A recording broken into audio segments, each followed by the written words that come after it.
नमस्कार, न्यूज 24 पर आप देख रहे हैं सबसे बड़ा सवाल। आपके साथ मैं हूं अखिलेश आनंद। दिल्ली में जैसे जैसे चुनाव की तारीखें नजदीक आ रही हैं, कई उलटफेर के गवाह बन रहे हैं हम और आप। जहां खुद को पार्टी विद द डिफरेंस कहने वाली बीजेपी तमाम डिफरेंसेस को भूल कांग्रेस और आम आदमी पार्टी के नेताओं का इस्तकबाल कर रही है, वहीं कांग्रेस और आप को झटके लग रहे हैं। आज की बड़ी खबर रही कांग्रेस की कद्दावर नेता कृष्णा तीरथ का बीजेपी में शामिल हो जाना। इससे पहले आपके बिन्नी और शाजिया इल्मी समेत अन्ना आंदोलन में केजरीवाल की साथी रही किरण बेदी मोदी के साथ चलने का फैसला कर चुकी हैं। इन फैसलों से बीजेपी को क्या फायदा होगा, यह तो भविष्य में पता चलेगा, लेकिन फिलहाल बीजेपी में बाहरी चेहरे के आयात से नाराजगी के सुर साफ तौर पर सुनाई पड़ने लगे हैं। आज बीजेपी सांसद मनोज तिवारी बागी होते नजर आए। ऐसे में आज का सबसे बड़ा सवाल यही कि क्या किरण बेदी के बीजेपी में आने से पार्टी में फूट पड़ गई है? क्या आप और कांग्रेस के बागियों के भरोसे जीतेगी बीजेपी? सवाल यह भी कि क्या दिल्ली में बीजेपी को अपने नेताओं पर ही भरोसा नहीं रहा? चर्चा की शुरुआत करें उससे पहले आपको एक रिपोर्ट दिखाते हैं। सीएम कैंडिडेट वो नहीं है अभी जो कि हमारी मीडिया में प्रमुखता से चल रहा है। बीजेपी ने ये कहीं नहीं कहा कि वो हमारी चेहरा हो।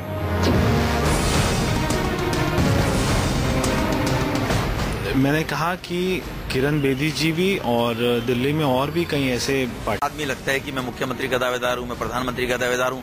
ये आकलन जनता करती है। ये ना तो मेरे को किसी को सीएम बनाने का अधिकार है, ना एमएलए का टिकट देने का अधिकार है। ये पार्टी अध्यक्ष से बात कीजिए। किरण बेदी दिल्ली में सीएम का चेहरा होंगी या नहीं, ये वो सवाल है जिसने दिल्ली बीजेपी के अंदर घमासान मचा दिया है। चाहे दिल्ली के सातों सांसद हों या फिर दिल्ली बीजेपी के पुराने दिग्गज, सभी भले ही खुलकर ना बोल रहे हों, लेकिन इशारों इशारों में नाराजगी जरूर जाहिर कर रहे हैं। सबसे पहले जगदीश मुखी की नाराजगी की खबर सामने आई। उसके बाद बीजेपी के सांसद मनोज तिवारी के बयान ने मामले को और गर्मा दिया। हालांकि बाद में आलाकमान से मिली फटकार के बाद मनोज तिवारी के तेवर ढीले पड़ गए। बेदी दिल्ली में सीएम का चेहरा होंगी या नहीं? सवाल इस बात का है कि बेदी के मुद्दे पर दिल्ली बीजेपी के नेताओं को भरोसे तक में नहीं लिया गया। इतना ही नहीं, बेचारे हर्षवर्धन को खुद किरण बेदी ने रविवार को अपने घर चाय पार्टी पर बुलाया, लेकिन हर्षवर्धन के चाय पार्टी में पहुंचने से पहले किरण बेदी निकल गए।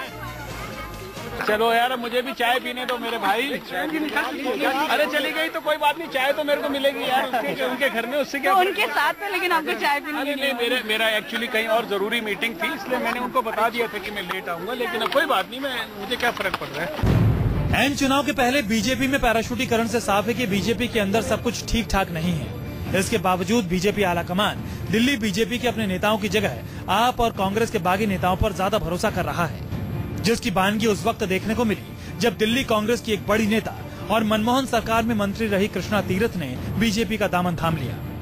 कि मन परिवर्तन नहीं, मैंने कहा डिसिप्लिन जब खराब हुआ, उस डिसिप्लिन को खराबी के कारण मुझे लगा कि जहाँ डिसिप्लिन है, जहाँ अच्छी सोच है, जहाँ जनता को आगे बढ़ने के लिए आज जनता के साथ काम करने का मुझे मौका मिलेगा, इसलिए। चाहे बीजेपी में किरण बेदी का अवतार हो या फिर मौका देखकर चौका लगाने वाले नेताओं की भरमार।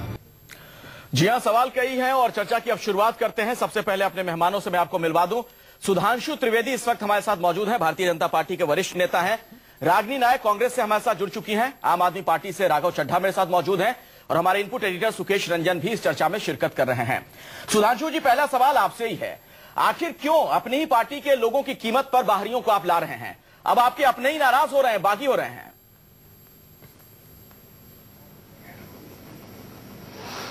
हमारे यहाँ किसी प्रकार की नाराजगी है, मुझे लग रहा है इसका आभास आप लोगों को अधिक है बजाय हमारे यहाँ के लोगों के।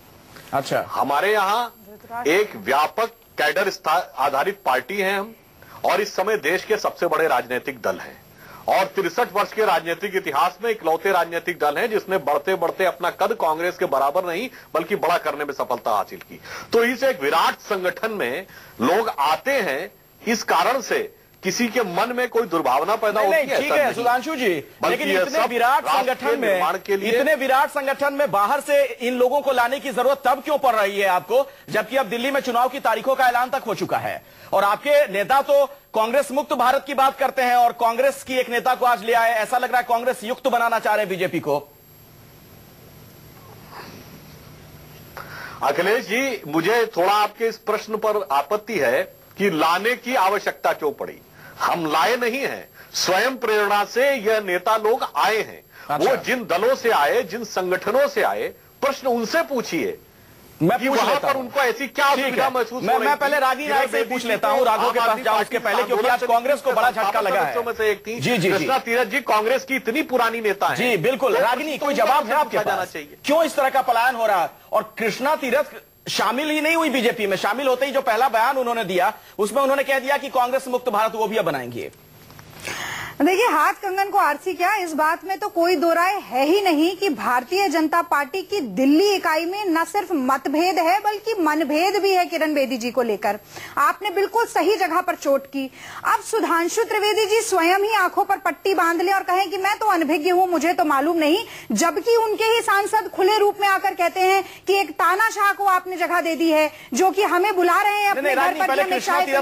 उस पर आ रही हूँ। जगदीश मुखी जी इंडियन एक्सप्रेस में इंटरव्यू देकर कहते हैं कि क्षेत्रीय इकाई से पूछा ही नहीं गया, ऊपर कहीं डिस्कशन हो गया और पैराशूट लैंडिंग कर दी गई। तो मुझे लगता है ये बड़े सवाल है और उनको एक बड़े परिदृश्य में देखना पड़ेगा, क्योंकि हर राजनीतिक पार्टी की विवेचना होती है, समीक्षा होती है। अब आप कृष्णा तीरथ जी की बात पर आ जाएं। मैं समझती हूं कि अलग अलग लोग अलग अलग प्रेरणा से राजनीति में आते हैं, राजनीति में सक्रिय होते हैं। भाई, कुछ लोगों के लिए वैचारिक प्रतिबद्धता बहुत ज्यादा महत्वपूर्ण है, वो स्थित प्रज्ञ होते हैं, जनवादी जनमुखी राजनीति करते हैं। कुछ लोग ऐसे होते हैं जिनके लिए व्यक्तिवाद और कहीं ना कहीं अपनी खुद की महत्वाकांक्षा सर्वोपरि होती है। नहीं तो आप ये कह रही हैं रागिनी कि ऐसी ही एक महत्वाकांक्षी शख्सियत को आपने मंत्री बना रखा था केंद्र में। मैं जो कह रही हूँ, दिल्ली में बड़ा चेहरा है कृष्णा तीरथ, दलित चेहरा, और आपके यहाँ मंत्री थी। मैं जो कह रही हूँ उसका भावार्थ आपको निकालने की जरूरत नहीं, क्योंकि मैं बहुत ही स्पष्टवादिता का प्रयोग कर रही हूँ। इन दोनों में से क्या कारण रहे कि ऐन चुनाव से पहले लोग इधर उधर हो रहे हैं, ये मैं जनता के विवेक पर छोड़ती हूँ, मैं उसके ऊपर कुछ कह ही नहीं रही। वो कह रही कि जनसेवा करना चाहती हैं। कांग्रेस जैसी सबसे पुरानी पार्टी जिसने इस देश में लोकतंत्र को स्थापित किया, मजबूत किया,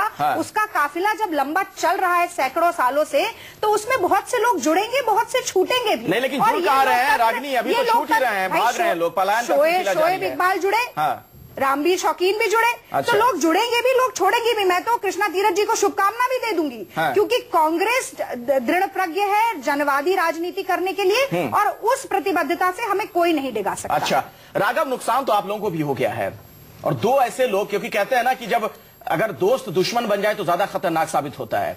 देखिए, दिल्ली चले गए साजिया इल्मी, वो तो राजदार हैं, और साजिया इल्मी तो साफ तौर पे कह भी रही हैं कि अब मैं कई पर्दाफाश करूंगी। नहीं, उनका स्वागत है, वो जितने पर्दाफाश करना चाहें। देखिए, आम आदमी पार्टी में को छोड़कर केवल वही लोग गए जिनको ना टिकट मिली ना पद मिला, सिवाय एक शाजिया जी के। शाजिया जी केंद्रीय नेतृत्व का हिस्सा थी, उनको हमारे कुछ संगठन में डिफरेंसेस थे, ऑर्गेनाइजेशनल इश्यूज के कारण उनको छोड़ना पड़ा, उन्होंने पार्टी छोड़ दी। हर व्यक्ति को अपनी महत्वाकांक्षाओं को पूरा करने का पूरा अधिकार है, संविधान अधिकार देता है। महत्वाकांक्षी लोग थे इसलिए चले गए। देखिए, हमारा ये कहना है, पार्टी में कोई महत्वाकांक्षी नहीं, देख लीजिए, सुन लीजिए, भारतीय जनता पार्टी और कांग्रेस दोनों एक ही प्रकार की पार्टी है, उनकी राजनीति भी एक प्रकार की है, उनकी पार्टियां भी एक प्रकार की हैं। अब कृष्णा तीरथ जी की आपने बात करी, ये वो कृष्णा तीरथ जी हैं जिन्होंने 1996 में दिल्ली असेंबली में ये कहा था कि हर्षवर्धन जी रेप के आरोपी हैं। आज वो उसी हर्षवर्धन जी की दिल्ली इकाई में शामिल हो जाती हैं। ये दिखाता है कि जो आरोप प्रत्यारोप की जो आरोप लगाते हैं, एक मिनट रागिनी जी, नहीं, मैं उस पर भी आ जाऊंगा, मैं उस पर भी आ जाऊंगा। तो जब हम मुख्यमंत्री बने थे तो बेदी जी ने कहा था कि अरविंद केजरीवाल से कोई बेहतर आदमी नहीं है दिल्ली में शासन देने के लिए, तो तमाम तरीके की बातें हुई। मैं आपको ये बताना चाहता हूं कि ये दोनों पार्टियां एक ही प्रकार की हैं। अब भारतीय जनता पार्टी के 282 एमपी हैं, 282 में से 112 पूर्व कांग्रेसी हैं, तो ये कांग्रेस मुक्त बीजेपी तो कर नहीं पा रहे, कांग्रेस मुक्त भारत क्या करेंगे? आज आप स्पष्ट तरीके से ये देखिए, बीजेपी और कांग्रेस की चाहे कोई नीति हो, राजनीति हो, सांप्रदायिकता की राजनीति हो, अपराधीकरण की या भ्रष्टाचार की, एक ही है। अच्छा। ये दोनों एक ही थाली के चट्टे बट्टे हैं, एक ही सिक्के के दो पहलू हैं। यदि कोई वैचारिक या एक ऑल्टरनेट राजनीति की बात जहां आती है, वो आम आदमी पार्टी स्थापित करना चाहती है। हम वैकल्पिक स्थापना करना चाहते हैं। नहीं, आप तीनों की बात सुनने के बाद जनता को ये तय करने दीजिए, वो पता लग जाएगा कि दिल्ली में चुनाव है, क्योंकि हर पार्टी से लोग छोड़ के जा रहे हैं और लोग ज्वाइन भी कर रहे हैं उनको। बीजेपी में चूंकि ज्यादा लोग ज्वाइन कर रहे हैं, शायद लगता ये होगा कि बीजेपी की हवा चल रही है, इस नाव पे सवार होकर कई लोग बेहतर नहीं पार कर लेंगे। लेकिन कुल मिलाकर दोनों पार्टियों, खासतौर पे जो दो प्रतिद्वंदी पार्टी है बीजेपी और कांग्रेस, जिनके बीच में लड़ाई बताई जा रही है, उसमें दिक्कत है। अब किरण बेदी का ज्वाइन करना और उसके बाद सुधांशु जी ये बात कैमरे पे स्वीकार न करें, लेकिन अंतर मन से अगर बात करें तो वो भी मानेंगे कि लोगों को दिक्कत है। किसी ऐसी महिला को जो कल तक राजनीति में नहीं थी, उनकी प्राइमरी मेंबर बनती है और सीधे चीफ मिनिस्टर की तरह स्पीच देने लगती है। आज जब मैं बात कर रहा हूं, थोड़ी देर में पार्लियामेंट्री बोर्ड की बैठक होनी है और वो सीएम की कैंडिडेट घोषित हो जाए, और जो उनके सीएम के एस्पायरेंट लोग थे, हो सकता है उनमें से कई के टिकट कट जाए। कुल मिलाकर ये सवाल खड़े करेगा कि क्या आपके पास नेतृत्व विहीन थे आप, कोई नेतृत्व देने के लिए किसी को तो एक बताता हूँ। कहा तो सुधांशु जी आप लोग दिल्ली में नारा बुलंद कर रहे थे, चलो चले मोदी के साथ, फिर इस चेहरे की आवश्यकता क्यों पड़ गई? अचानक आप बाहर से एक चेहरा ले आए। आप लोग चाल चरित्र और चेहरे वाली पार्टी है, कहते हैं खुद को। चाल चरित्र तो ठीक है आपके पास है, लेकिन चेहरा बाहर से ले आए आप।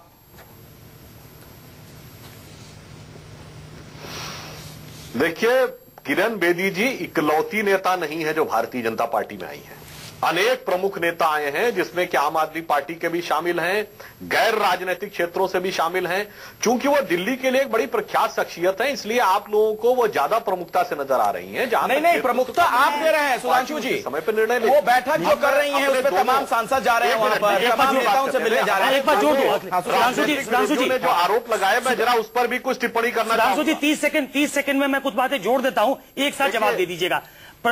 सारे नेता जो जुड़ रहे हैं, कोई प्रधानमंत्री से मिलकर नहीं आया। प्रधानमंत्री से मिलकर आती हैं वो, अरुण जेटली उनके बगल में बैठते हैं, अमित शाह उनकी ज्वाइनिंग कराते हैं, हर्षवर्धन बगल में बैठे होते हैं, अगले दिन वो स्पीच देती हैं, तो बात ऐसी होती है जैसे वो कुछ भी सीएम नहीं है, सीएम बन चुकी है। और आज उनका रोड शो कराया जाता है, जिसमें विजय गुप्ता बगल में खड़े होते हैं। हालांकि पहले अध्यक्ष दादा नहीं आई है, जो खबर आ रही है सुकेश। चलिए वो बाद की बात है। मैं कह रहा हूं कि ये एक आम ज्वाइनिंग नहीं है, ये कोई आम घटना बीजेपी के लिए नहीं है। बीजेपी जो कार्डर बेस्ड पार्टी है, उसमें जब ऐसा होता है तो कई सवाल उठते हैं कि आखिर क्या हो रहा है। बिल्कुल सुधांशु त्रिवेदी जी,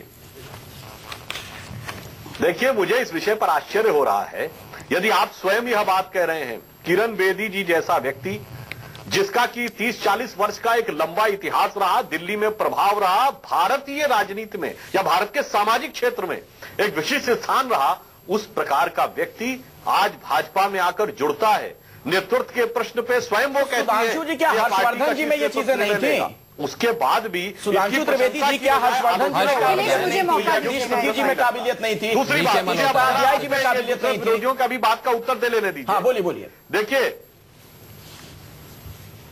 देखिए, रागरी जी ने कहा था कि उनकी पार्टी जो है वो जन जन की भावना से जुड़ी हुई है। ठीक है, वो अपने विचार रखने के लिए स्वतंत्र हैं। अरे 15 साल तक जिसने शासन दिया दिल्ली को, उन शीला दीक्षित जी ने यह कह दिया कि जरूरत पड़ी तो हम आम आदमी पार्टी को समर्थन दे देंगे। 130 साल पुरानी पार्टी 2 साल पुरानी पार्टी के पीछे खड़े होने को तैयार हो गई। आपने ये तो स्वीकारा कि दिल्ली को एकमात्र राजनीतिक पार्टी जिसने स्थायी और स्थिर सरकार दी है, विकास उन्मुखी सरकार दी है, वो कांग्रेस पार्टी ही थी, और 15 साल सत्ता में कोई सलूक में नहीं रहता। पूरा कर लेने इसलिए आप मेरी तरफ से आपको साधुवाद कि आपने मैं उसका उत्तर देना चाहता हूं। राघव जी ने यह कहा कि आम आदमी पार्टी एक अलग राजनीति कर रही है। नहीं, निश्चित रूप से आम आदमी पार्टी ने कुछ राजनीति के अलग कीर्तिमान स्थापित किए हैं। जैसे अपने बच्चों की कसम खा के पलट जाना, यह तो दर्शाता या तो आपकी नीयत गलत थी या आपकी समझ गलत थी। 49 दिन की सरकार के बाद पलट जाना, या तो आपकी नीयत गलत थी या। अरे सर, वो तो जनता तय करेगी ना, भारतीय जनता पार्टी के प्रवक्ता थोड़ी तय करेंगे। और कल भी देखिए राघव चड्ढा, और कल भी जो एक तस्वीर सामने आई, कम से कम आप लोगों से उम्मीद नहीं की जा रही थी, जब अरविंद केजरीवाल ये कहते हैं कि भले ही पैसे बीजेपी और कांग्रेस से ले लो, वोट हमें दे जाना। बहुत अच्छा लगा कि आपने मुझसे सवाल पूछा। ये दिल्ली और आज भी खबर तो ये कि आज भी ये बयान दे रहे हैं, दिल्ली की और देश की राजनीति की सच्चाई है। भारतीय जनता पार्टी और कांग्रेस के नेता शराब की घबराहट है, हम क्यों ना माने कि आपकी घबराहट लीजिए ना, तो सुन लीजिए। आप कह रहे हैं कि वोट चाहे जैसे भी मिले, प्रकार आपको वोट से मतलब है, चाहे कोई किसी से पैसे ले, कोई कहीं से शराब ले आए। हाँ, बोलिए। जो नेता पैसे बांटता है, कंबल बांटता है, शराब बांटता है, वो जनता के पैसे से बांटता है, वो उसका अनअकाउंटेड मनी है, काला धन है, वो जनता का पैसा है। जनता को यदि कानून उसे नहीं रोक पा रहे उसे ये बांटने के लिए, तो जनता का अधिकार है वो उनसे वो पैसे और कंबल ले, पर वोट ना बेचे, वोट आम आदमी को दे। ये एकदम ये देश की सच्चाई है। हम सच बोलते हैं तो लोगों को बुरा लगता है। आज बीजेपी और कांग्रेस इतना नाराज क्यों है सच से? क्योंकि इनकी राजनीति का समाप्ति होती है जब ऐसा करेगी। जब जनता पैसे लेके वोट नहीं देगी तो इनकी राजनीति समाप्त होगी। इसीलिए घबराए हुए हैं, इसीलिए सुधांशु जी की चेहरा उतरा हुआ है। देखिए, सबसे पहले तो मुझे आपत्ति है कि कांग्रेस पार्टी की तुलना भारतीय जनता पार्टी से की जाए और एक थाली का चट्टा बट्टा कहा जाए। सुधांशु जी, एक मिनट, मैं अपनी बात पूरी तुलना नहीं की जानी चाहिए। रागिनी, उनके पास स्पष्ट बहुमत है, आपके पास कोई बात नहीं। हमारे 40 के आसपास सीटें हैं। उनके पास एक बार स्पष्ट बहुमत आया, कांग्रेस के पास कई बार आया था, तो आप भी उसकी उस तरह से तुलना न करिए। लेकिन महत्वपूर्ण बात यह है कि आम आदमी पार्टी इस देश में ये परिदृश्य दिखाकर आई कि वो सिद्धांतों के आधार पर, आदर्शों के आधार पर एक नई क्रांतिकारी राजनीति की संगठना करेंगे। लेकिन कृष्णा तीरथ तो कह रही है कि आपके पास नेतृत्व ही नहीं है। रागिनी जी, बोल लेने दीजिए। लेकिन कृष्णा तीरथ की भी तो सुनिए, जो आपकी पार्टी में इतने लंबे वक्त तक रही, वो कह रही है आपके पास नेतृत्व नहीं है, डिसिप्लिन नहीं है, आखिरकार पार्टी छोड़ने का फैसला लेना पड़ा। अगर मैं बोलूं और आप मुझे पूरा ना करने दें तो मेरी बात निरर्थक हो जाएगी, इसलिए पूरा कर लेने दीजिए। तो ऐसी परिस्थिति में वही आम आदमी पार्टी जो भ्रष्टाचार का नाश करने के लिए आई थी, उसके मुखिया जाकर ये अगर कहते हैं कि आप रिश्वत लीजिए, आप घूस लीजिए, पर वोट हमें दीजिए, उसको आप जस्टिफाई कर रहे हैं नेशनल मीडिया पर बैठकर। आप जनता का ही निरादर नहीं कर रहे हैं, आप राजनीतिक मूल्यों को और ज्यादा पतन क्या मतलब जा रहे हैं। एक मिनट सुधांशु जी, मुझे एक बात पूरी कर लीजिए। सुधांशु जी को मैं ये भी याद दिलाना चाहती हूँ कि जिस बड़े परिदृश्य की मैंने बात की, लोकसभा के चुनाव के बाद से मोदी रथ की गति धीमी होती जा रही है। चारों विधानसभाओं में हमने देखा 10 तारीख की रैली जिस तरह से फ्लॉप हुई, ना आपका जन सैलाब आया, ना कोई उद्घोषणाएं हुई, तो मोदी जी को लगा कि अगर हमारा चेहरा सामने रहा और हार हो गई, चलिए उनकी चिंता करने दीजिए सुधांशु जी को, आप अपनी पार्टी की फिलहाल चिंता कीजिए। ये बहुत बड़ा कारण है। घबराहट हर खेमे में है, बीजेपी हो, कांग्रेस हो या फिर आम आदमी पार्टी हो। नहीं, चुनाव है तो चुनाव में घबराहट तो होगी, और खासतौर पे जो दो प्रमुख विपक्षी और पक्ष में आने वाली पार्टियां होंगी उनमें तो घबराहट होगी। लेकिन आप देखिए, ये उनको स्क्रूटनी पे ज्यादा रखा जाता है जिन्होंने उस तरीके से व्यवहार करने का प्रॉमिस किया लोगों के सामने। जैसे बीजेपी की सबसे ज्यादा आलोचना होती है अगर कोई क्रिमिनल बैकग्राउंड का आदमी उस पर चला जाए, क्योंकि उन्होंने नारा दिया था चाल, चरित्र और चेहरा। मुझे याद है, पता नहीं कितने दिनों से ये वाक्य दोहराया जाता है क्योंकि उनसे अपेक्षा की जाती है कि शायद वो कुछ दूसरा करके दिखाएंगे। उसी तरीके से राघव की पार्टी से ये उम्मीद की जाती है कि वो ऐसे किसी रास्ते पे न चले जिसपे दूसरी पार्टियां चलती हैं। और इसमें कोई गलत बात नहीं है, सब जानते हैं, ये कॉमन नॉलेज है कि चुनाव में साम दाम दंड भेद सब चलता है। आप किसी तरीके से वोट लेना चाहते हैं, इसलिए अरविंद केजरीवाल कहते हैं कि पैसे इनसे भी लीजिए, पैसे उनसे भी लीजिए, इस बार धोखा दीजिए, वोट हमको दीजिए। पैसे ना लें या बिल्कुल ठीक कह रहे हैं, पैसे लें, वोट हमें दें। बिल्कुल आप ठीक कह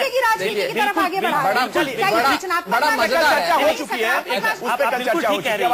लेकिन ये स्क्रूटनी पे इसलिए होते हैं क्योंकि इनसे दूसरे किस्म की राजनीति की उम्मीद की जाती है, अरविंद से ऐसी उम्मीद नहीं की जाती। बिल्कुल 20 सेकंड में उसके बाद हम चर्चा को आगे बढ़ाएंगे। जवाब दे देता हूँ। देखिए, बड़ी मजेदार बात है कि जो व्यक्ति इस इलेक्टोरल मैल प्रैक्टिस, ये शराब बांटना, पैसे बांटना, ब्लैंकेट बांटना को एक्सपोज कर रहा है, उसका पर्दाफाश कर रहा है और जनता को कह रहा है इस बारी मत ठगना, वोट मत देना उनको, वो ले लेना, पैसा तुम्हारा ही है, वो घोटालों से कमाया हुआ पैसा ले लेना। रागिनी जी, एक मिनट, देखो मैंने जिम्मेदाराना बयान पर देखिए बढ़िया बात क्या है, जो पार्टी हम आगे बढ़ेंगे। अखिलेश जी, एक मिनट, ऐसे नहीं होगा। पर बड़ी मजेदार चीज है, जो दो पार्टियां बांटती हैं पैसा और कंबल, भारतीय जनता पार्टी और कांग्रेस, उनसे सवाल नहीं करा जाता, हम उनका पर्दाफाश कर रहे हैं। एक मिनट, हम आगे बढ़ेंगे। सुधांशु चलिए ठीक है, हम विचारांतर हो जाएंगे। एक मिनट, अब हम उस पर चर्चा नहीं कर रहे हैं, आगे बढ़ेंगे। आज का जो विषय है उस पर मैं वापस लौटूंगा। एक मिनट रखो सुधांशु त्रिवेदी जी, आज का जो विषय है उस पर हम वापस लौटते हैं। और मेरा आपसे अब ये सवाल है कि जो आपके अपने नेता हैं दिल्ली में, जो अग्रिम पंक्ति में खड़े हैं, न जाने कितने सालों से वो बीजेपी की सेवा यहां पर कर रहे हैं, उनमें भरोसा बहाली कब आप लोग शुरू करेंगे, या अभी ये सिलसिला और चलेगा, कुछ और चेहरे सामने आएंगे आपके बीजेपी में बाहर से? सुधांशु जी। अखिलेश जी, मैं कई बार इस प्रश्न का उत्तर दे चुका हूं और मुझे अपने विरोधियों के प्रश्न का उत्तर देने का अवसर नहीं दिया जा रहा है। अच्छा ठीक है, आप दे लीजिए, पहले दे लीजिए, उत्तर देना चाहूंगा। ठीक है। देखिए, राघव जी ने अभी कहा, राघव जी ने कहा कि यही वही लोग गए हैं। पहले उन्होंने ये कहा जिनको टिकट नहीं मिला वो गए। इससे यह सिद्ध होता है कि उनकी पार्टी में वो लोग इसलिए आए थे टिकट की चाह में, यानी राजनीति का एक शॉर्टकट देखकर। नहीं तो हर पार्टी में महत्वाकांक्षी लोग आते हैं, ये मानने में मुझे कोई हमारे नेता अरविंद केजरीवाल जी ने कहा है, देखिए इनके केजरीवाल जी ने कहा है कि पैसा लेना है ले लो, जो भी दे रहा हो। मान लीजिए इनकी नजर में जो दो लोग दे रहे हैं वो अपराधी हैं। अरे भाई आप तो वो बात कर रहे हैं, याद करिए 60, 70 और 80 के दशक की हिंदी फिल्मों में दिखाया जाता था कि अपराधी जो है वो अमीरों से लूटता है और गरीबों में बांटता, तो वो अपराधी सही था। नहीं, अपराधी को पकड़ने के लिए तो इलेक्शन कमीशन है। हो सकता है कि आज होता क्या है, एक मिनट अखिलेश भाई, इसका मैं जवाब दूंगा। कीजिए। आज सच्चाई ये है कि यदि कोई नेता पैसे देने जाता है और अगर कोई वोटर पैसे नहीं देता, इस मसले पर बात हो रही है, सवाल में सुकेश रंजन, एक मिनट सुकेश, एक मिनट सवाल सुन लीजिए। सवाल पिछली बार भारतीय जनता पार्टी के सांसद तुम्हारे से कुछ हासिल नहीं होगा। एक मिनट रागिनी, एक मिनट सुकेश जी नैतिकता पे भाषण दे रहे हैं, इन्हीं के सांसद परवेश वर्मा जी पकड़े गए तो शराब पीते हुए। सुकेश से मेरा सवाल है, नैतिकता पे मुझे भाषण दे रहे हैं, ये भी तो हो सकता है बहुत व्यवहारिक होकर ये बातें अरविंद केजरीवाल कह रहे हो, क्योंकि हमने पहले भी देखा नितिन गडकरी साहब कुछ ऐसा ही बयान दे चुके हैं कि कुछ दो काम उनके हम कर देते हैं, दो काम हमारे कर देते हैं। कुछ इस तरह का बयान दिया था नितिन गडकरी जी ने। हाँ जी बिल्कुल दिया था। हाँ। और हर पार्टी के नेता इस तरीके का बयान देते हैं। मैं बार-बार कह रहा हूं, हो जाते हैं ज्यादा जनता को जब आप जनता के बीच होते हैं तो कई बार आप कम्युनिकेट करने की कोशिश करते हैं, कई बार आप उनसे ताल जोड़ने की कोशिश करते हैं। मैं इसलिए कह रहा हूं कि ऐसे लोग, अरविंद केजरीवाल जैसे लोग जो राजनीति की बात, मतलब राजनीति को दूसरी दिशा में ले जाना चाहते हैं, उसको एक राइट ट्रैक पे ले जाना चाहते हैं, तो उनकी छोटी छोटी बात को भी ले जाना चाहते हैं कि नहीं, उसमें संदेह है। वो केवल ऐसा परिदृश्य उनका दावा तो ऐसा ही है कि वो ले जाना चाहते हैं, इसलिए बहुत क्लोज वॉच उन पर रखा जाता है और इसलिए उस बात को क्रिटिसाइज भी किया जाएगा, भले उनकी मंशा सही हो, लेकिन वो इस तरीके से नहीं कर सकते। नहीं, एक मिनट अब मेरा सवाल कुछ और है सुकेश, मेरा एक सवाल कुछ और, इसमें बात हो गई, कल भी बात हो चुकी है। कहना चाहूंगा सुधांशु जी, सर बिल्कुल छोटे में मेरा कुछ और सवाल है। अब अखिलेश जी, नहीं 20 सेकंड में पूछना चाहूंगा, आम आदमी पार्टी से मैं उसका उत्तर चाहूंगा। फिर उसी दिशा में चर्चा आगे बढ़ जाएगी। सुधांशु जी के 5 सितारा होटल में मैं समय दूंगा। नहीं, एक वाक्य पूरा करने दीजिए, वो प्रश्न मुझे पूछने दीजिए, मैं जवाब दे दूंगा। दिल्ली के 5 सितारा होटलों में 500 रुपए की चाय सुनी होगी, ये 20,000 की चाय क्यों आती है और यह संख्या 20,000 पर ही क्यों रुकी? क्योंकि कैश लेने की मैक्सिमम लिमिट है। सुन लीजिए, बोल लीजिए, 20,000 की जवाब देना पड़ेगा। आम आदमी को 20,000 की चाय क्यों पिलाया?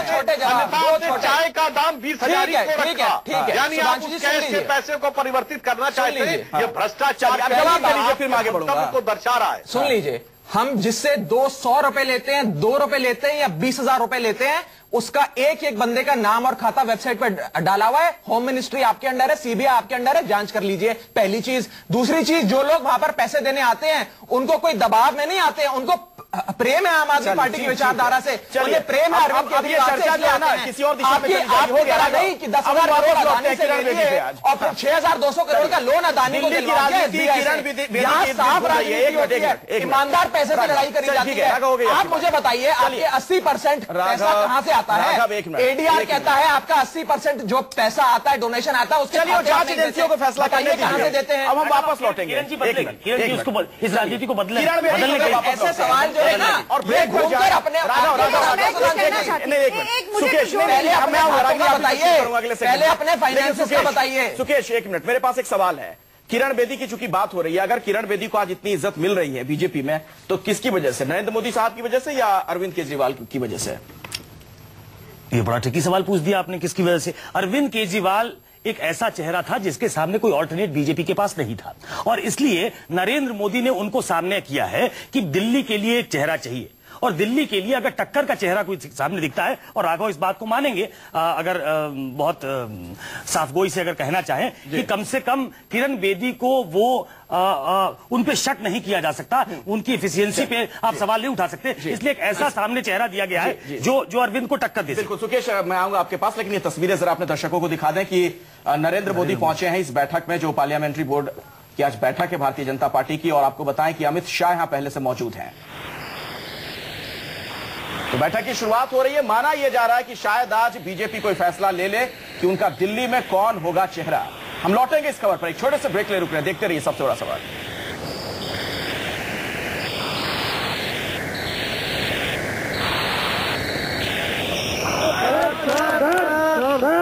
एक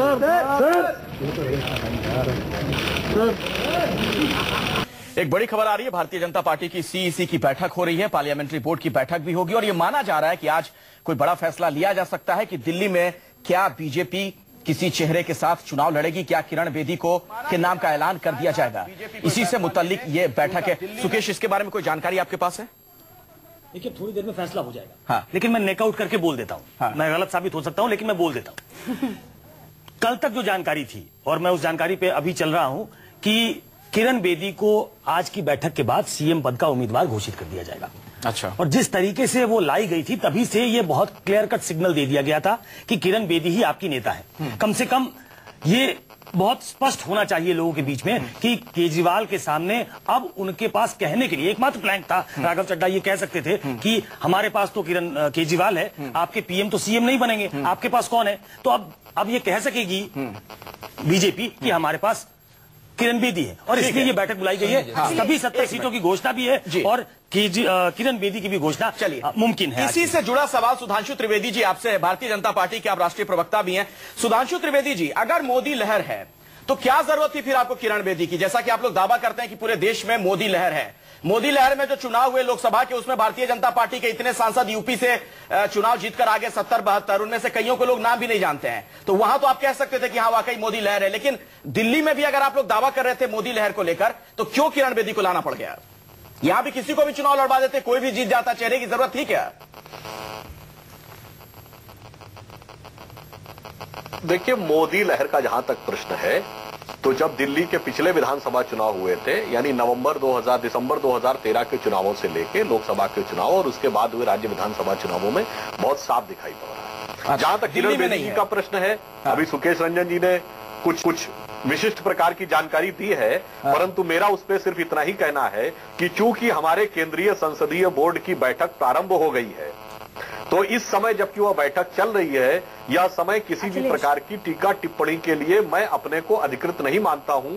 बैठक के उपरांत जो भी निर्णय होगा वो आप लोगों को ज्ञात होगा। नहीं, हर किसी को इंतजार है। हाँ, रागिनी। हाँ, देखिए, खामोशी का मतलब अक्सर हाँ होता है, चुप्पी का अर्थ सहमति होता है। तो वो ना भी कहें सुधांशु जी, तो बातें बहुत साफ हैं। अब दो बातें यहाँ पर मैं कहना चाहूंगी। सबसे पहले तो ये कि लोकसभा के चुनाव के बाद चारों विधानसभा के चुनाव में भारतीय जनता पार्टी का स्वघोषित लक्ष्य था पूर्ण बहुमत, और 3 प्रदेशों में वो पूर्ण बहुमत नहीं लेके आ पाए, केवल अपने दम पर सरकार नहीं बना पाए, पहली बात।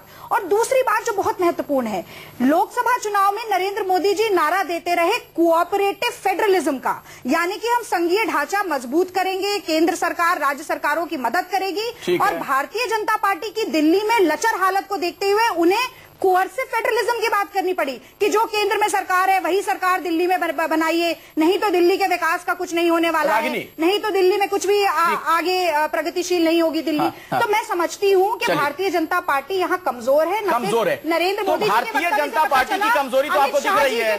रागिनी, मेरा सवाल सुन लीजिए, भारतीय जनता पार्टी की कमजोरी तो आपको नजर आ रही है, लेकिन अरविंदर सिंह लवली क्यों नहीं चुनाव लड़ रहे हैं दिल्ली में? देखिए, अरविंदर सिंह लवली जी चूंकि प्रदेश अध्यक्ष हैं, तो उनकी भूमिका एक विधानसभा तक सीमित नहीं रह सकती है। अच्छा, वो 70 विधानसभाओं में चुनाव लड़वा रहे हैं। अरविंद केजरीवाल भी चुनाव लड़ रहे हैं, लड़वा भी रहे हैं, ये क्या बात हुई? सोनिया गांधी ने लोकसभा का चुनाव लड़ा था, राहुल गांधी ने लड़ा था, वो प्रचार भी कर रहे थे। मैं अपनी बात पूरी कर लेती हूँ। जब दिल्ली में पिछले 1 साल से 49 दिन की सरकार में और 8 महीने की सरकार में एक्यूट इलेक्ट्रिसिटी क्राइसिस था, जब नलों से पानी आना तो दूर, टैंकर भी उपलब्ध नहीं हो रहे थे, तो 70 की 70 विधानसभाओं में खड़े होकर अगर किसी ने कोई धरना प्रदर्शन किया, जनता का दुख बांटा, जब बसंत कुंज में झुग्गियां टूट रही थी, तो लवली जी थे। लवली जी पिछले चुनाव में जब कैश करने का टाइम था, रागिनी जी, जब कांग्रेस की 8 सीटें आई, इतना बढ़िया अगर उन्होंने काम किया, चुनाव लड़ जाते। विधानसभा में 20,000 वोटों से जीते थे, तो वो तो इस बार लड़ते तो जीतते ही, लेकिन उन्होंने ज्यादा बड़ी जिम्मेदारी अपने कंधे। राघव, बहुत देर से आप कुछ कहना चाह रहे हैं, मुझे थोड़ा समझ लीजिए। एक तो मैं बहुत जिम्मेदारी से ये बात रखना चाहूंगा कि भारतीय जनता पार्टी और कांग्रेस के भी तमाम नेता हमसे संपर्क करते हैं कि हमें अपनी पार्टी से टिकट दे दीजिए, पद दे दीजिए। वो अलग बात है कि हम उनको ज्यादा सत्कार नहीं करते। खैर छोड़िए, हम उस बहस में नहीं पड़ते। दूसरी बात सुनिए, देखिए, भारतीय जनता पार्टी हरियाणा जीती, महाराष्ट्र जीती और अन्य राज्य जीती, और उन्होंने सोचा कि वो जो सैलाब उमड़ा है उसकी कुछ छींटें दिल्ली पे पड़ेगी, दिल्ली में फायदा हो जाएगा। दिल्ली की जनता ने उसको नकार भारत गया। मोदी जी ने रैली करी, रैली में सोचा था 1.5 लाख लोग आएंगे, 20,000 लोग आए, रैली फ्लॉप हो गई। फिर उन्होंने कहा कि अरविंद केजरीवाल की लोकप्रियता के सामने कोई नेता चाहिए तो बेदी जी को लाए। अब देखिए बेदी जी के आते इनका कुनबा बिखर गया, इन फाइटिंग चल रही है, डिवाइडेड हाउस है भारतीय जनता पार्टी इस समय। आप समझिए कि दिल्ली की राजनीति में क्या हो रहा है, और ये सारे विशेषज्ञ भी कह रहे हैं एक तूफान, अरविंद केजरीवाल नामक तूफान का सामना करने के लिए भारतीय जनता पार्टी को एक प्रधानमंत्री चाहिए, 3 मुख्यमंत्री चाहिए, 300 सांसद चाहिए, 1.5 लाख प्रचारक चाहिए, और साथ में एक किरण बेदी भी चाहिए, एक शाजी एलमी भी चाहिए, एक विनोद कुमार बिन्नी भी चाहिए। केजरीवाल का सामना करने के लिए, केजरीवाल नामक तूफान का सामना करने के लिए इनके पास कोई व्यक्ति नहीं है, कोई विचारधारा ही नहीं है। दिल्ली विधानसभा चुनाव आप लोग लड़ रहे हैं या अरविंद केजरीवाल के खिलाफ चुनाव लड़ रहे हैं?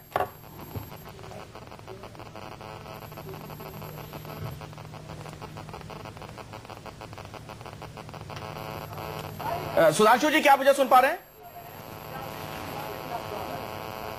हाँ जी, आवाज आ रही है। देखिए, मैं कहना चाहूंगा आम आदमी पार्टी के विषय में राघव जी ने जो बोला कि अरविंद केजरीवाल जी से हम भयभीत हुए। अरे भाई, अरविंद केजरीवाल तो देश के ऐतिहासिक नेता हैं जो प्रधानमंत्री पद की दावेदारी करने के बाद आज मुख्यमंत्री पद की दावेदारी कर रहे हैं। 49 दिन के रणछोड़ दास 1 साल के अंदर वैगन आर से बिजनेस क्लास 13 दिन में तो रण छोड़ के अटल बिहारी वाजपेयी जी भी चले गए थे। आप अटल बिहारी वाजपेयी जी को रण छोड़ अब आप आइए और अब एक और विषय सुनिए। अरे मान्यवर, मुझे आप कभी वाक्य पूरा करने देंगे कि नहीं? सुन लीजिए, जिस बात में बोलूंगा उसी समय कोई ना कोई हस्तक्षेप हो जाएगा। नहीं, बोलिए सुधांशु त्रिवेदी जी। राघव सुन लीजिए, उसके बाद आप देखिए। अब मैं कह रहा हूं आम आदमी पार्टी का लक्ष्य क्या है। आम आदमी पार्टी का लक्ष्य यह है कि देश भर में साफ हो गए, दिल्ली में अच्छा प्रदर्शन नहीं कर पाए तो अस्तित्व का संकट है, और यदि इनका स्वप्न मान लिया जाए कि दिल्ली में सरकार भी बना लेंगे तो ये क्या करेंगे? दिल्ली की सरकार से लड़ेंगे, हरियाणा की सरकार से लड़ेंगे, राजस्थान की सरकार से लड़ेंगे, क्योंकि कोई सकारात्मक मुद्दा तो है नहीं। क्योंकि इनका लक्ष्य जानते क्या है कि कोई सूरत बदलना मेरा मकसद नहीं है, मेरा मकसद तो है हंगामा खड़ा होना चाहिए। तो ये हंगामा खड़ा करने का मकसद से लड़ रहे हैं। लेकिन दिल्ली की जनता बहुत समझदार है, ठीक है, बहुत परिपक्व है, और इस बार चुनाव की तारीखें बहुत आ रही है। और मैं रागिनी जी की एक बात का उत्तर देना चाहूंगा। जो उन्होंने फेडरलिज्म की बात कही, तो मोदी जी देश के इकलौते प्रधानमंत्री हैं जो मुख्यमंत्री पद से सीधे प्रधानमंत्री पद पर आए हैं।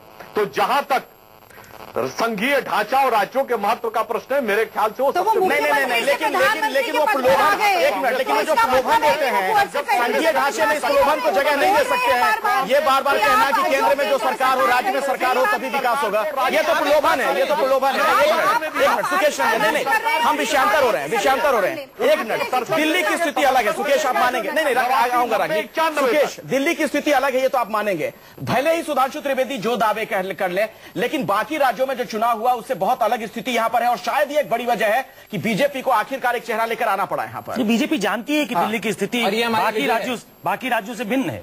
ये बीजेपी अच्छी तरीके से जानती है। नहीं तो जिस तरीके से 10 तारीख को उस रैली में मैं भी गया था, मैं सुनने गया था प्रधानमंत्री को कि क्या कहते हैं। अमित शाह भी थे, प्रधानमंत्री भी थे। जिस तरीके से बिल्कुल हेड ऑन केजरीवाल को लिया गया वो एक्सपेक्टेड नहीं था। मुझे भी जब मैंने सुना तो मुझे लगा अमित शाह तक ठीक था। उसके बाद जब प्रधानमंत्री ने हेड ऑन लिया तो मुझे लगा कि वो शायद अब अरविंद केजरीवाल, अगर वो कमजोर भी रहे होंगे तो प्रधानमंत्री ने एक सैंक्टिटी उनको दे दी कि अरविंद केजरीवाल से ही हमारी लड़ाई है। और अरविंद केजरीवाल को उन्होंने कहा कि जिसको जो काम आता है उसको वो दीजिए, उसको धरना करने दीजिए, प्रदर्शन करने दीजिए, मतलब विपक्ष का नेता उसको बनाइए, वो हमको ऑन टोज रखेगा और हमको गवर्नेंस आता है, हमने मध्य प्रदेश में दिया है, छत्तीसगढ़ में दिया है, गुजरात में दिया है, हमें जिताइए। तो उस समय ऐसा लगा, और उसके बाद से जो स्थितियां बदली हैं, आप अगर क्रोनोलॉजिकल ऑर्डर में देख लीजिए, उसके बाद से लोगों की आमद, उसके बाद से किरण बेदी का आना, उसके बाद से शाजिया को लाया जाना, उसके बाद से बिन्नी का पदार्पण होना, ये तमाम चीजें ये दिखाती हैं कि दिल्ली किसी भी हालत में प्रधानमंत्री का जो एजेंडा है उससे दूर नहीं है। प्रधानमंत्री इसको जीतना चाहते हैं, अमित शाह इसको जीतना चाहते हैं, बाय हुक और बाय क्रूक, किसी तरीके। इस बीच राघव चड्ढा, मुझे जरा ये बताइए, अरविंद केजरीवाल साहब ये फॉर्मूला कहां से लेकर आ गए कि हार का ठीकरा बीजेपी पर फोड़ने के लिए किरण बेदी को लेकर आई है बीजेपी? कि ये बात तो सच्चाई है। ये कहां से किरण बेदी जी को लाया गया है कि क्योंकि भारतीय जनता पार्टी ये चुनाव हार रही है, तो जब ये हारेंगे तो जो ये क्या हार का सर्वे में है? सुन लीजिए, हमारा सर्वे नहीं कहता। आज एक हिंदी न्यूज चैनल ने सर्वे करा, उनका सर्वे भी कह रहा है आम आदमी पार्टी को 38 सीट्स मिल रही है, उनकी सरकार बन रही है। इन्होंने सोचा कि जो हार का हार होगा वो मोदी जी पे ना पड़े, बेदी जी के सर पड़ जाए। चलो ये तो एक चीज रही। अब दूसरी चीज सुन लीजिए, जो पार्टी ये कहती थी हमारी स्ट्रैटेजी है, मोदी जी के चेहरे पे लड़ेंगे, महाराष्ट्र में कोई चेहरा नहीं देंगे, हरियाणा में कोई चेहरा नहीं देंगे, आज उन्हें दिल्ली में चेहरा देने की जरूरत पड़ रही है। ये हमारी विजय है, ये हमारी विजय है, हमारे विजय के लक्षण है। सुधांशु त्रिवेदी जी, ये बात तो माननी पड़ेगी आपको कि आखिरकार अरविंद केजरीवाल ने मजबूर कर दिया आप लोगों को, एक चेहरा लेकर आ गया। देखिए, मैं एक उदाहरण से आपको बताना चाहता हूं कि जब रामायण की कथा में भगवान राम को या राम की सेना को रावण का मान मर्दन करना था तो अंगद को भेजा था कि उनके दरबार में कोई अंगद का पैर नहीं हिला पाया। इसका अर्थ यह नहीं कि कोई अंगद जो थे वो राम की सेना से बड़े होकर वहां पर गए थे। यह एक प्रतीक है कि आपने जिस चेहरे को सामने है उसी से मुकाबला करने की आप स्थिति में नहीं है। दूसरी बात, जो केजरीवाल जी का बयान है किरण बेदी जी के प्रति, मुझे लगता है ये उनके पुराने वैमनस्य का प्रतीक है कि वह उस राजनीतिक बयानबाजी में भी किरण बेदी जी के प्रति जो उनकी मन की भावना या जिस भी प्रकार की भावना है वो उसकी अभिव्यक्ति कर रहे हैं। इसलिए मैं उसको एक नितांत व्यक्तिगत बयान मानता हूं, डर है राजनीतिक बयान नहीं। मैं भी हूं, रागिनी आता हूं आपके पास, आता हूं, ये डर तो नहीं है कहीं? ये तो दो तरफा चल रहा है। देखिए, कोई भी व्यक्ति, कोई भी चेहरा, इनके पास हेमा मालिनी जी भी लाई गई, बेदी जी भी लाई गई, शाजिया जी भी लाएंगे, लाएं। आप चुनाव से 2 हफ्ते पहले किसी व्यक्ति को ले आएंगे जिस व्यक्ति का दिल्ली में कुछ राजनीतिक इतिहास नहीं, जिसको दिल्ली के मुद्दे नहीं पता, जिनको पता नहीं कि अरविंद केजरीवाल ने अपना अपने पैर घिसे हैं। आप लोगों ने भी तो किरण बेदी को ये कहा था कि आप राजनीति में आ जाएं, आपकी बात से कन्विंस नहीं हो पाई बीजेपी ने। मैं उनका स्वागत कर रहा हूँ राजनीति में। अब वो राजनीति में आ गई हैं तो उनसे पूछना चाहिए दिल्ली के मुद्दे क्या है। कल उनका क्या बयान आया, दिल्ली को पूर्ण राज्य दर्जा देने की कोई जरूरत ही नहीं। उनसे बिजली का पूछिए, पानी का पूछिए, उन्हें कुछ नहीं। अरविंद केजरीवाल जी जमीनी नेता हैं, उन्होंने अपने पैर घिसे हैं। पार्टी ऑफ हमने संघर्ष की राजनीति करी है, सत्ता की राजनीति नहीं करी। ये बहुत बड़ा फर्क है, बहुत संघर्ष की राजनीति करके आज पार्टी स्टैब्लिश करी। एक मिनट हो गया रागनी, इतने पैर घिसे और इतने दूर गए कि यहाँ दिल्ली से पलायन करके सीधा प्रधानमंत्री बनने के लिए दिल्ली को छोड़ गए। ये बात बार बार आपके पास आएगी क्योंकि ये आपने किया था और ये जनता तय करेगी ना। एक सवाल जो मुझे लगता है बहुत महत्वपूर्ण है वो ये है कि चाहे नुक्कड़ सभा हो, चाहे जनता दरबार हो, चाहे आपके पब्लिक डायलॉग्स हो, ये केवल चुनाव से पहले ही क्यों याद आ जाते हैं?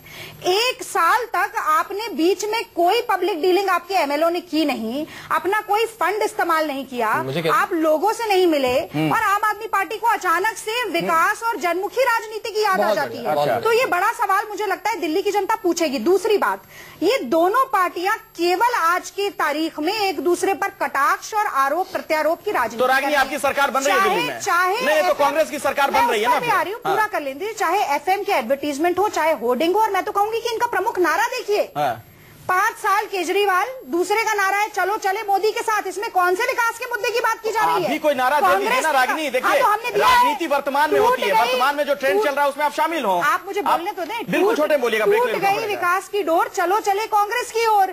15 साल विकास व्यवस्था खुशहाली केवल कांग्रेस पार्टी ने दिया। ठीक है, इस खुशहाली पर भी मैं बात करूंगा। एक ब्रेक के लिए रुकना पड़ेगा। ठीक है, एक ब्रेक के लिए रुकना पड़ेगा रागिनी, एक ब्रेक के लिए रुकना पड़ेगा। अपने दर्शकों को मैं जानकारी दे दूं। ठीक है रागिनी, अपने दर्शकों को एक जानकारी दे दूं कि बीजेपी की चुनाव समिति की बैठक चल रही है और दिल्ली में जो सीटों का बंटवारा होना है उससे मुतल्लिक भी कोई अहम जानकारी यहां से आ सकती है। तस्वीरें हम आपको वहां की दिखा रहे हैं। बस बैठक की शुरुआत हो चुकी है, आप देख सकते हैं प्रधानमंत्री मोदी खुद यहां पर मौजूद। एक ब्रेक। सबसे बड़ा सवाल में आज हम चर्चा कर रहे हैं कि क्या बीजेपी दिल्ली जीतना चाहती है आम आदमी पार्टी और कांग्रेस के बागियों के भरोसे? डॉक्टर सुधांशु त्रिवेदी, इस सेगमेंट की शुरुआत में आपसे ही करना चाहूंगा।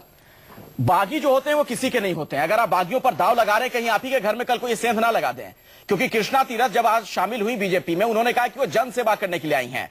जब यूपीए की सरकार थी, केंद्र में मंत्री थी, तब मंत्री रहकर वो जन सेवा कर रही थी। अब आप लोग सत्ता में, तो आपके यहां आ गई हैं जन सेवा करने के लिए।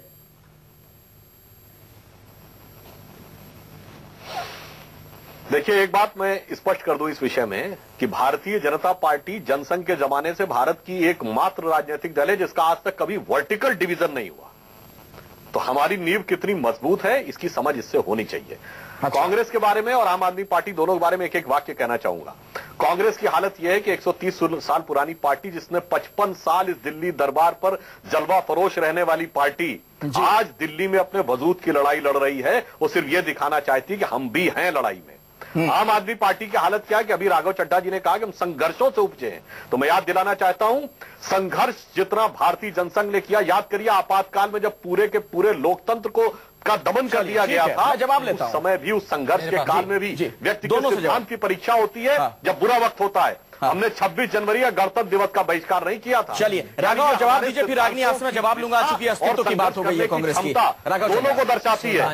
इनके साथ क्या है कि इमारत के छोटे में वक्त नहीं है राघव, बिल्कुल छोटे। अगर आप नींव की ईंट को हिलाएंगे तो पूरा महल। ठीक है सुधांशु, हो गई आपकी बात। अब आपकी इतनी स्वच्छ पार्टी है सुधांशु जी, और उसमें अब बेदी जी भी आ गई हैं, तो मेरा अब उनसे भी ये अनुरोध है, क्योंकि जिन बेदी जी को मैं जानता हूं, ये जिनकी छवि बड़ी ईमानदार व्यक्ति की है, कि आपको ऐसे हमारे ईमानदार नेता के सामने उनको उतारना पड़ा, तो अब उम्मीद है कि बेदी जी पहले तो कल सबसे पहले 80% जो आपकी फंडिंग है उसका खुलासा करेंगी, एमसीडी में भ्रष्टाचार है उसको कबूलेंगी, निहाल चंद रेप अक्यूज है उनको हटाएंगी, येडियुरप्पा जी जो भ्रष्टाचार के आरोपी हैं, जो उपाध्यक्ष है उनको हटाएंगी, निहाल चंद को हटाएंगी, खट्टर साहब कहते हैं महिलाओं को जीन्स नहीं पहननी चाहिए, महिलाओं को सेलफोन नहीं इस्तेमाल करना चाहिए, इससे रोक। तो ये रोक, हमें उम्मीद है कि बेदी जी कल सुबह ही ये काम करेंगी। जनसंघ के तमाम नेताओं ने और अब भारतीय जनता के तमाम नेताओं ने, जिसमें सुधांशु त्रिवेदी जी भी शामिल हैं, ये सपना देख लिया कि भारत को राजनीतिक परिदृश्य से हटा देंगे। ये सपने पहले जो जनता को दिखाए वो पूरा करिए, उसके बाद बोलिए। मैं सिर्फ ये कहना चाहूंगी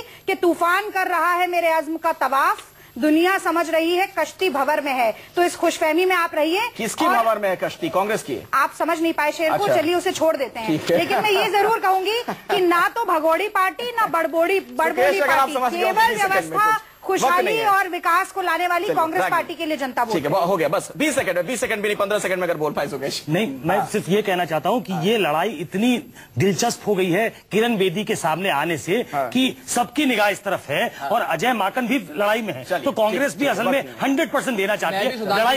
लड़ाई दिलचस्प। किसी और दिन चर्चा होगी। आप तमाम लोग बहुत कुछ और बोलना चाहते हैं, वक्त नहीं है मेरे पास। बहुत बहुत शुक्रिया आज सबसे बड़ा सवाल में शिरकत करने के लिए। एक छोटा सा ब्रेक, देखते रहिए News 24।